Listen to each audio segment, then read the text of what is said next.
Hey, what's going guys? I'm Mr. here. Today we are back to cover another V-Series deck because recently we're just trying to do more V-Series decks to help you guys in terms of choosing what you want to play for the BRO coming up, or if you're interested in playing in the Vanguard Deluxe or WGP upcoming and you are interested to catch up for V-Series, we're just covering more rogue or unseen picks that you may have not heard of besides, Luat, Tavas. Today we have a fallen meta deck who still has some relevance today. It's Angerblader. So Angerblader used to be a meta deck back in 2019, 2020, but then they banned the deck and then they unreleased the deck. And yeah, the deck kind of exists as a rogue solitaire kind of build. The goal is really just to completely one-turn kill your opponent. So it's very piece reliant, but it can plow through heal guards, perfect guards, you name it. It can completely kill as long as you actually get the combo off, which is why even in premium, Tachikaze is really good. And now it's even better because Narukami is completely dead. So today we're going to be actually covering Tachikaze and V, especially for Angerblader, and how you can actually build this deck for yourself, even with the new upcoming VR reprints. Our grade 3s, we only play for Angerblader, and it's as simple as that. Angerblader has two skills mainly that you want to take note for. Yeah, it's really just all on the card, so I'm going to read it to you slowly. Angerblader is not once per turn. You can just choose one of your rear guards and turn them into arm gauge for another one of your rear guards. Choose one of your opponent's rear guards and retire it. So for the cost of flipping one of your own rears into a tool, you can just retire one. So I won't really say it's a -1, it's more of a net 0, but you need as much gauge as you can. So just dumping your whole field and turning it to gauge is not the worst idea, and it can also help to use Angerblader to cut down all of your opponents, which is nice. The second skill is when you get attacks, counterblast 1, choose up to 3 of your rear guards that have 3 or more gauge, stand them, and all units in the front row gain 5. So he himself will also gain an additional 5k, which is nice to hop over defensive, but he stands up to 3 rear guards. And in case you don't know, on a turn 3 turn, you generally have 1, 2, 3. You have 3 empty slots. So you are starting to get an idea of how Angerblader really plays. It's just to barrage your opponent with 7+ attacks with a lot of gauge, and the gauge all gives you extra power. The more gauges you have, the better. So that's how Angerblader plays. As you can probably infer from what I'm saying, Angerblader needs to be the Vanguard in order to play this deck. If you just don't get Angerblader, you lose straight away. You can just pack up and go home. So I would say when playing Angerblader, the number 1 tip you need to do is hard mulligan for this guy. You absolutely need this guy in your hand. There is no compromise. So yeah, that's basically how it works. Moving on to our grade 2s. Our grade 2s, we play 4 copies of Diplo Pyro. We play 4 copies of Arm Similodon. We play 4 copies of Sweeper Kanto. And then we play 3 copies of Bonosaurus. So how does this work is actually quite simple as well. I'm going to cover piece by piece in terms of what you actually need in terms of offensive, what you need in terms of setup, and how you can actually OTK. So first off, one of the most stable cards is definitely Diplo Pyro. Diplo Pyro is from VBT 10 with the Gaia set, but you may know him because he was recently reprinted at the start of last year, so he's much more affordable for us Tachikaze fans. When placed from the hand on Vanguard Rear Circle, you counterblast 1, draw a card, call a card, and gauge it. Yeah, for counterblast 1, not only do you get a +1, you also get to set up Gauge Watch, which is pretty insane. The second skill is when it's called from the gauge, it gains 10. This skill is not applicable to us. We absolutely do not call from the gauge, unlike stuff like Gaia, so you can completely miss this line of attacks. You generally just use him as a turn 2 ride or call to set up the board, which is really insane. So in terms of calling or riding, you only use one of these 2. Our other setup card is Similodon. Similodon's skill is so simple, it'll blow your mind away. When he's placed or when he attacks, you just gauge one of your rear guards. That's all he does. He just speeds up the number of gauge, so you can just ride this guy, you can call this guy. It's really cool. The only downside you may notice is the on-ride grade 2 on the V circle. And you may be saying, what exactly am I gauging on turn 2? Well, you'll see our grade 1 lineup and how we actually tied through our different gauge collections from turn 1 all the way to turn 3 in order to actually OTK. So just keep that in mind. Similodon is an absolute 4-off, but unfortunately he has not been reprinted. So you can either 1, write into Kidani right now an official Bushido email and ask them for your reprint, or 2, just wait, because it is coming. Next off, we play, these are OTK components. It's 4 copies of Sweeper Kanto, who has been reprinted, and then we have 3 copies of Bonosaurus. I will cover Sweeper Kanto first. Sweeper Kanto, once per turn, when he attacks, you just gauge 1 card from your deck, the top card, to him. which is really nice. It's a free gauge. It's a lot like, say, your Regiodon and your Bluesprint. But unlike those weaklings, Super Kento is built to kill because he gains 5,000 power for every gauge attached to him during your turn. And not during your turn, both turns as well.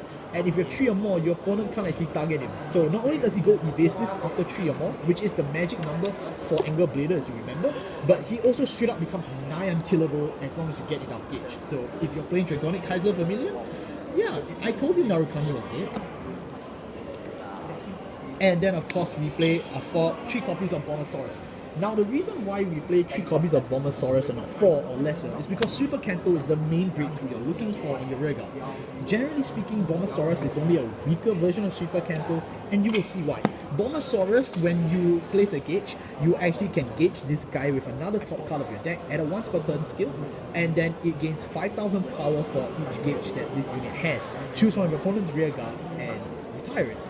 Sorry, when your opponent's rearguards retire, then you gauge it. So you just combo in very simply with Angerblader. You start off with Angerblader, you turn one of your rearguards into a gauge, you can trigger his skill, and then after that you can gauge this guy, and then he gains 5,000 power for each gauge on him.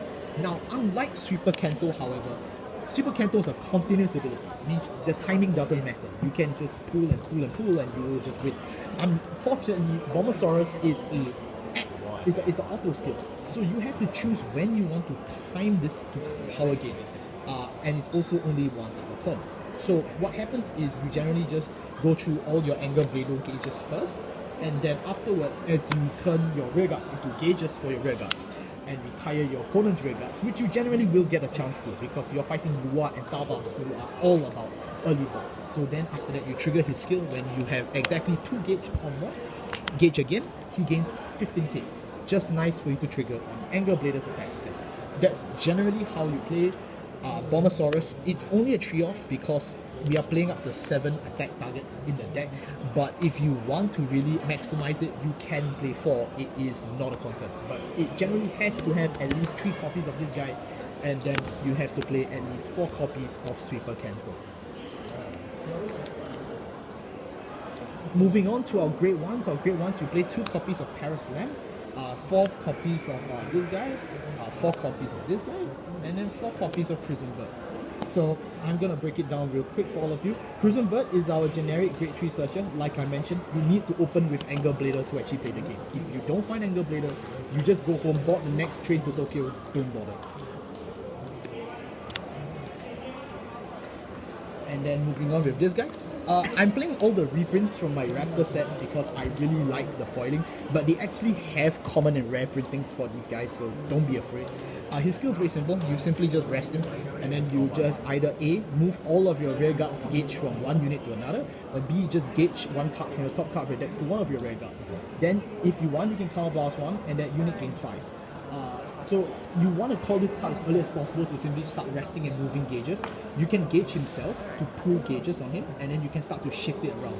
So from turn 1 onwards, he becomes a gauge advantage kind of thing. Because gauge isn't really advantage, but gauge is more of your power units to play. And then you can eventually, when you move up to Angerblader, you start shifting them around to the actual killers of the deck. Then of course with this guy, he's really simple, Lacra Rex. You mainly use him for advantage. This is the advantage one, sort of. When placed from the hand, you just gauge him.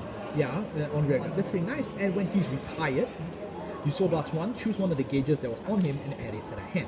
You can actually just now pull through and tool your gauges with stuff like these two to choose the important gauges on Lacra Rex. Then you can call on top of Lacra Rex, retire it, pay the Soul Blast, add it to your hand. So this is how you must get your hands on your critical attackers such as Super Kento or Bombersaurus. You must go through your deck and you can actually add these cards as long as they happen to land underneath him or just any good piece. If not, you can simply just use him to turn him into gauge for Angerblader, or you can just use him to shift around gauge with this guy. But I need you to note that if you actually use Angerblader's skill on Lacra Rex while he has gauge, you turn Lacra Rex into the gauge, but the gauge on Lacra Rex dies. So it's kind of an exercise in futility, so do keep that in mind. Last but not least, we actually play 2 promotional cards. This is Paris Lamb. Paris Lamb is not say a must need in this deck, but I found it really helpful. When placed, you rest this guy and just put 3 gauges on him, which is like, huh? Why do you do that? Remember, you can shift around your gauge. So having one card that instantly turns on 3 gauges for you is insane. You place him, you get your 3 gauge, you shift the gauge onto, say, your Super Kento, and then you use Angerblader to turn the resting Paraslam into gauge for someone else.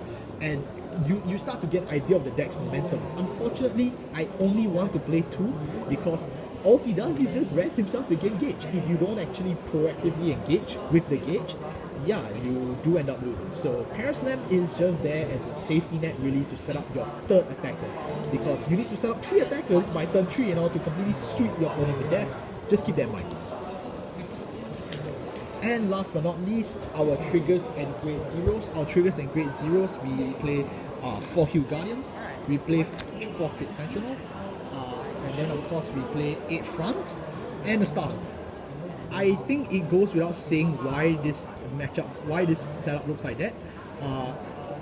The starter is there because you want a starter, the Fronts is there because you have a very wide board. You have already 4 attackers easily, so you want to actually, when Angerblader withstands them, you give them 5k with Angerblader skill and then another 10k with any front you pull. It's not as effective as Ancient Dragons or True Ancient Dragons when it comes to front usage, but fronts just generally favor your OTK so well, you just want to play 8. We play 4 Crit Sentinels because we don't really need draw. Draw does help, but you also want to kill your opponent, so your crits are much more welcome. And you play Hue Guards because despite the fact that you need to actually find Angerblader to win, you don't actually want to be rushed to death yourself. In Angerblader Mirror, or just straight up in any form of Lua, Tavas kind of rubbish, or even if you fight against Dauntless or something, you can actually be killed very easily because you're keeping all your hands for OTK. You do want to protect yourself for generally turns 0 to 3. After that, it's completely your game. So make sure you actually play your Hue Guardians to ensure you can live till then. Your 20k shields, while very helpful, are meant for games that you actually live turn 3 onwards. But in Angerblader, no one is supposed to get past that stage. And yeah, that actually wraps up my V Angerblader deck profile. I've been holding this deck back for as long as I legally can because, frankly, no one wants to talk about this deck. No one really is interested in it. Everyone just seems to have thinking, oh, it's just an old phase and, Vanguard's history, so that's the end of that. But frankly, I feel Angerblader is relevant even now. I feel that Angerblader is a completely solitaire matchup that you can use to just sweep and kill an unexpected opponent, especially at different tournaments where there's a lot of things to focus on. Stuff like Bro, stuff like your WGP, stuff like your Deluxe. All very possible situations for an Angerblader player who's prepared to solitaire and win to go in and win. But if the Angerblader player has not learned this matchup, so doesn't know what he's doing or what he's looking for, then generally speaking, you're not really in for good time. So is Angerblader worth it? I'll say for the price point, absolutely. I feel that there's actually no reason for a competitive player who wants a cheaper option to pick this up. But the only issue is a bit on the availability because we haven't got the VR reprint yet, we don't have the Simlodon reprint yet, so we do want to actually watch out for that. Thank you all so much for watching. I'll see you all next time. Goodbye.